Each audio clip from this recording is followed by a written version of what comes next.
லனுகல்ல பிரதான வீதி தற்போது முழுமையாக போக்குவரத்திற்கு தடைப்பட்டுள்ளது. இன்று 5ஆம் தேதி காலை புத்தளையிலிருந்து பதுளை நோக்கி பயணித்த இலங்கை போக்குவரத்து சபைக்கு சொந்தமான பேருந்து ஒன்று லனுகல்ல பசறை வீதி நெலுவை பகுதியில் விபத்துக்குள்ளாகியுள்ளது.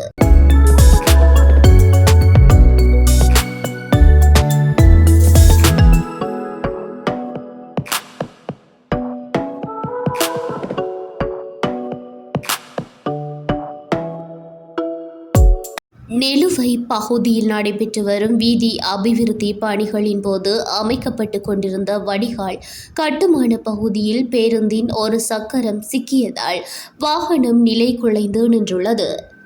கடந்த நாட்கள் பெய்த மழையினால் வீதியோர பகுதி மண் சதுப்பாக மாறியிருந்ததாக தெரிவிக்கப்படுகின்றது. இதன் காரணமாக கட்டுமான பகுதி சேதமடைந்து பேருந்தின் சக்கரம் பள்ளத்தில் தாழ்ந்து சிக்கியதாக கூறப்படுகின்றது. இந்த சம்பவத்தால் குறித்த வீதியில் வாகன போக்குவரத்து முழுமையாக பாதிக்கப்பட்டுள்ளது. பிரதேச மக்கள் மற்றும் சாரதிகள் மாற்று வழிகளை பயன்படுத்துமாறு கேட்டுக் கொள்ளப்பட்டுள்ளனர். மேலும் நடவடிக்கைகள் தொடர்பாக சம்பந்தப்பட்ட அதிகாரிகள் தலையீடு செய்துள்ளதாக தெரிவிக்கப்படுகின்றது.